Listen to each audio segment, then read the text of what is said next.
Good morning, Professor Lynch, Professor Mohan Sirwa, the participants from all around the world, my compatriots from Sri Lanka.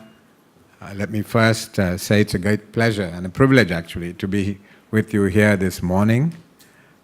Certainly, while I've worn a number of different hats, I have never been involved directly in the education sector, rather than being a prolonged beneficiary. I was one of these people who found various ways of remaining a student for a long, long time. So that has been my interaction with the education sector, as a taker rather than as a giver, to be honest.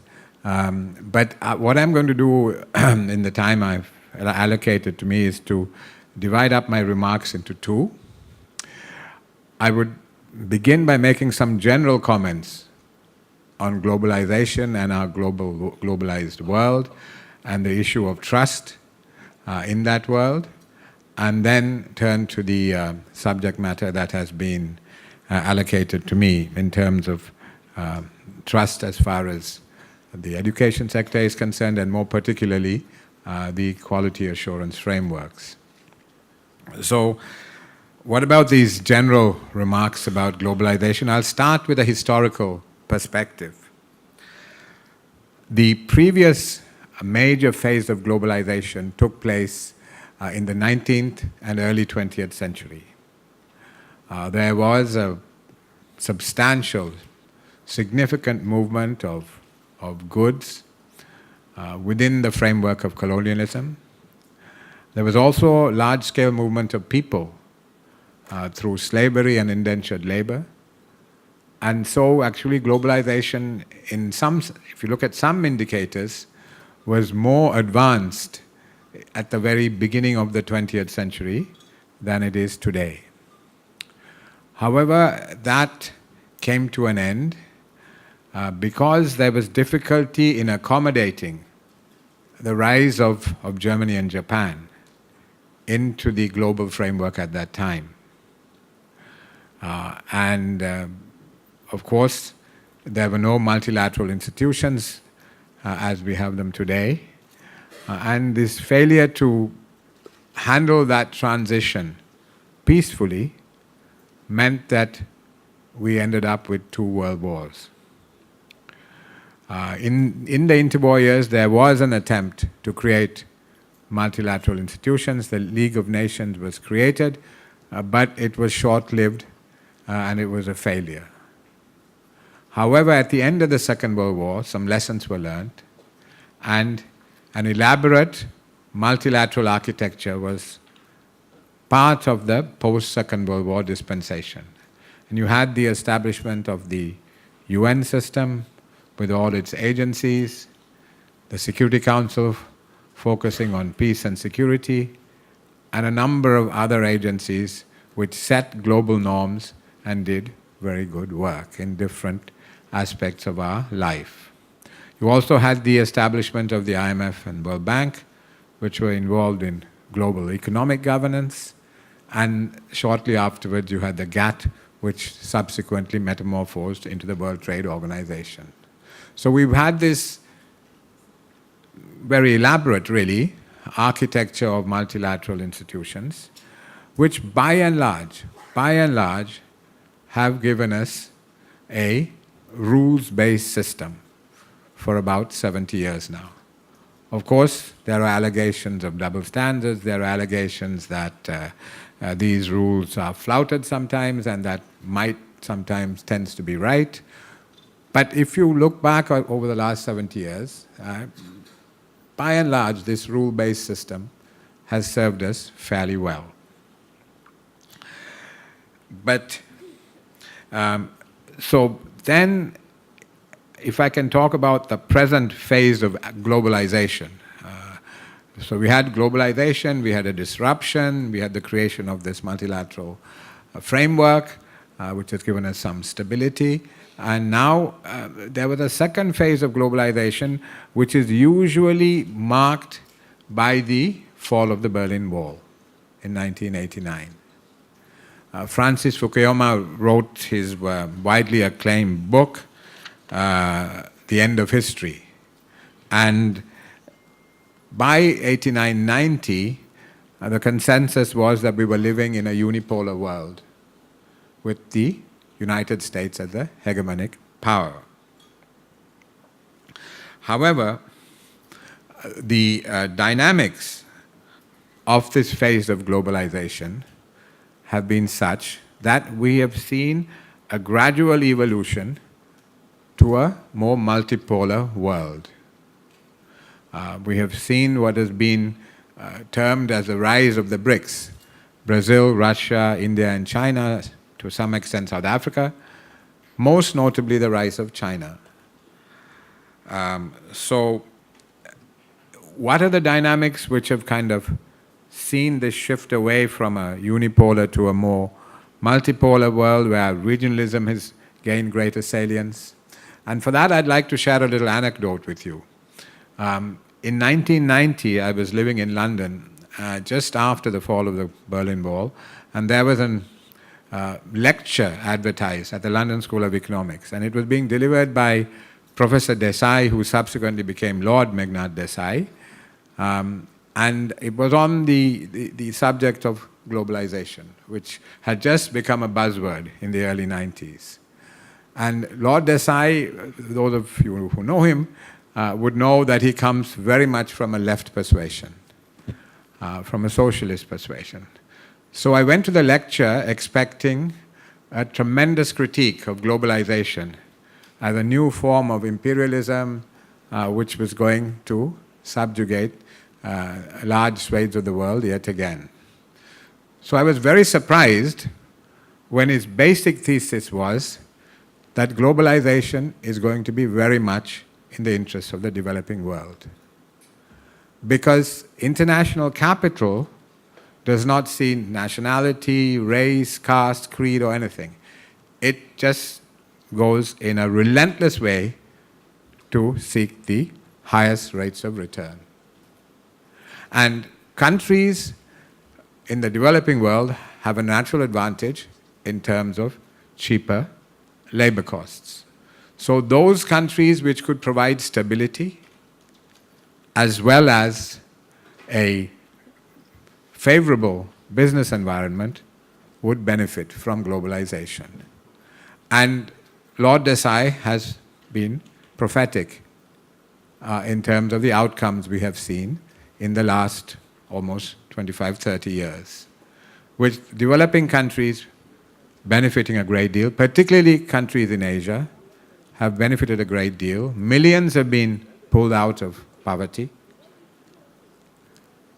However, despite all that, despite the significant benefits of globalization, particularly in the developing world, particularly in Asia, there has been a backlash against globalization, both in the advanced and developing countries. Let me first turn to the developing countries, because you would have thought that now, given the progress that has been made in many countries in terms of combating poverty and pursuing prosperity, you would have thought globalization would have been accepted more widely than it has been. The main reason why it has not been accepted is the rapid growth, rapid and sharp growth in inequality. Both in the developing and advanced world, inequality has increased sharply. In fact, the Asian Development Bank, in its flagship publication, the Asian Outlook, I think it was its edition about 5 years ago, explored the theme that inequality was going to be the possible or the main reason why the 21st century would not be the 18th century. That unless inequality was addressed, that this perception, particularly in Asia, that the 21st century could well be the 18th century would be undermined, because the growth in inequality had been so sharp. And this partly explains why there is this lack of trust in globalization as far as the developing world is concerned. And as I said, even in parts of the developing world which have benefited and benefited significantly from globalization. In the advanced countries, over the last 3-4 decades, we've seen a stagnation of real wages and a loss of employment. Now, interestingly, if you look at the empirical evidence, more jobs have been lost. This was research done on the US. More jobs have been lost due to technological advancement than to Mexico and China.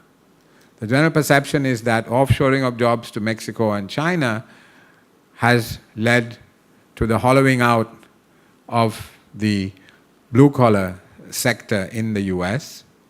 While that is true, that has happened to a degree, but more jobs have been lost, and this is empirically established through research. More jobs have been lost through the advance of technology. So there is this lack of trust that has emerged regarding globalization, and in parts of the world, this lack of trust has engendered nationalism, a nationalism of a chauvinistic and xenophobic nature, and in some small fringe groups, violence and extremism. So what can we do?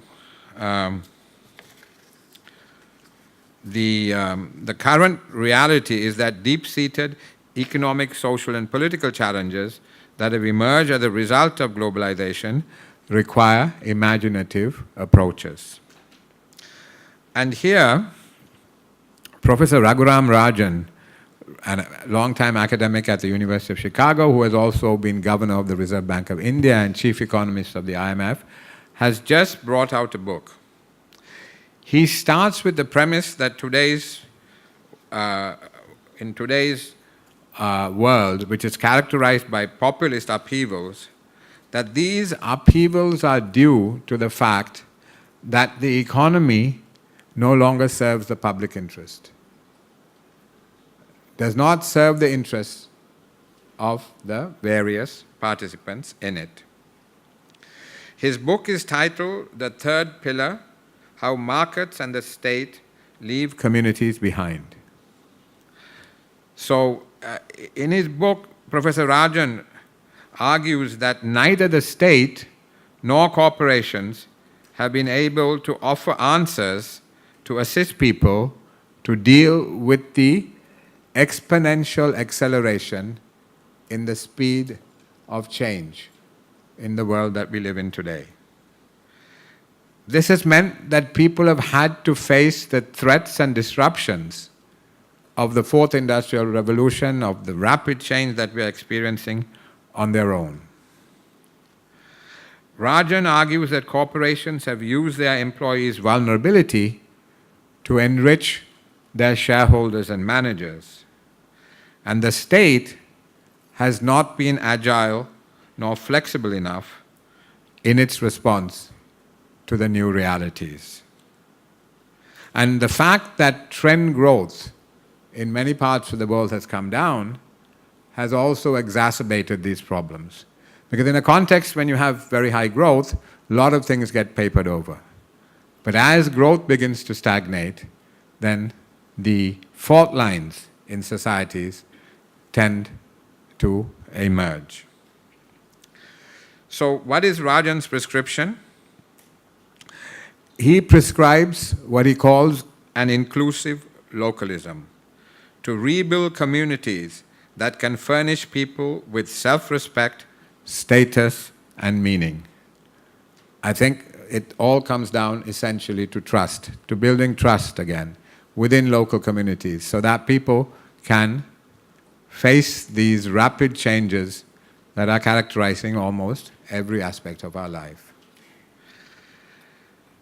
So that's really what I wanted to talk to you about in terms of the kind of macro globalization picture and the landscape and some of the challenge that we have and a possible way forward as espoused by Professor Raghuram Rajan. Let me now turn to the theme at hand, which is about building trust in the quality of higher education, particularly the assurance framework, quality assurance framework.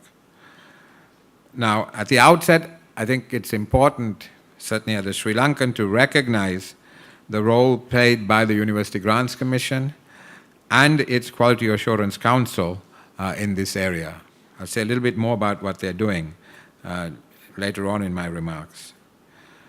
And essentially, the challenge today is for the education, training, and skills development system to produce good citizens who are employable in a world where the pace of change is accelerating so exponentially. Now, of the 17 Sustainable Development Goals, SDG 4 is dedicated to education, and higher education is covered in the target 4.3 of SDG 4, which states that by 2030, equal access for all women and men to affordable and quality technical, vocational, and tertiary education, including university, should be provided. That is SDG goal target 4.3 of SDG goal 4. Now, the long history of institutions of higher learning demonstrates that human cultures have always yearned for structured scholarly learning and scientific knowledge. In ancient India, monasteries such as Nalanda and Taxila not only provided education on religious matters, but were also centers for higher learning in mathematics, medicine, politics, and various forms of art. Institutions of a similar nature were also found in the ancient Chinese, Greek, Persian cultures as well. These institutions were followed by universities that began to emerge after the European Enlightenment in the tradition of Bologna, Oxford, Cambridge, and Padua. The common underlying factor behind these success stories is that quality of service delivery was not allowed to be compromised. In most instances, these institutions themselves maintained high quality standards, while in some other instances, quality standards were enforced either directly or indirectly by alumni, by student groups, public authorities, as well as the labor market. These are lessons that resonate today as well. In the knowledge-driven economy of the 21st century, many governments consider higher education as the most important policy area for them. Research indicates that a 1% increase in the share of the workforce with a university degree raises long-run productivity by between 0.2 and 0.5%. It has also been found that around 20% of the UK's economic growth between 1982 and 2005 came as a direct result of increased graduate skills accumulation. Recent research at the LSE demonstrates that doubling the number of university places per capita is associated with over 4% higher future GDP per capita. The role of higher education is not limited to fostering growth and development, but also it provides opportunities for individuals and also extends to the promotion of cultural diversity, values, and trade. On the rising demand for higher education, the increasing demand for human resources and the expansion of primary and secondary education has led to an increased need for a higher education. Moreover, higher education is no longer just a transitional period between leaving secondary school and entering the labor market. In today's world, there is a high premium placed on lifelong learning.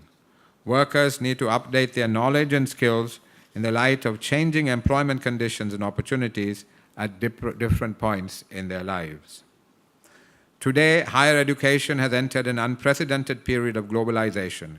Countries like the USA, UK, and Australia are opening branch campuses abroad and at the same time are attracting ever-growing numbers of international students to their home campuses.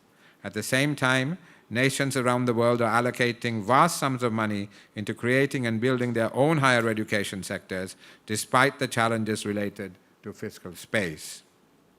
The information technology revolution has also supported rapid access to knowledge and has stimulated the creation of new knowledge. Moreover, technological advances have made higher education available to a wider range of students.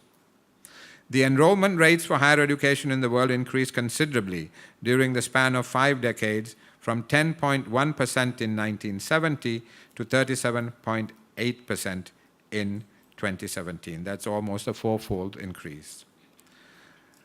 With the rising demand for higher education, student mobility has also grown. Increasing importance of the role played by quality assurance mechanisms also this has kind of placed a higher premium, greater importance on quality assurance mechanisms to provide information for both international students and for institutions that provide education services.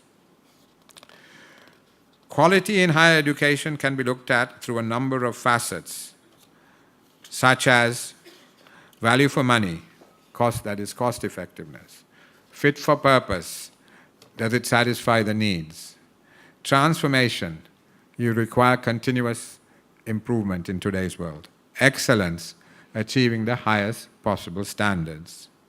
And the need for quality assurance in higher education is necessary for accountability, improvement, and information from the perspectives of different stakeholders.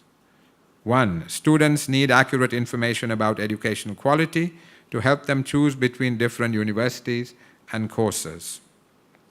2. Academics and university administrators need information to help monitor and improve their courses while providing an instrument for strategic management of their higher education institutions.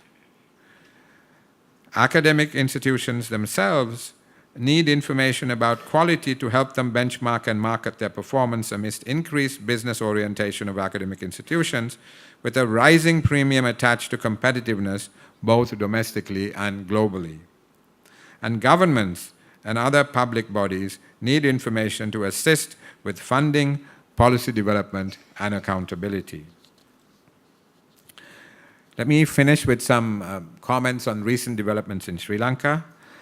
Against the backdrop of Sri Lanka's expectations to reap benefits from a knowledge-based economy, the higher education sector has to play a major role in strengthening the required human capital of the country. Our wages are now too high to leverage low-skill economic opportunities. However, only 19% of the eligible students enter a state university. This implies that access to higher education remains uneven in Sri Lanka. Given the combination of constrained fiscal circumstances and rising expectations, it has become important to adopt a pragmatic approach to public, private, and mixed provision of higher education. Alongside this, there is a need to strengthen the regulation, monitoring, and quality assurance mechanisms to encompass all higher education institutions, including private ones.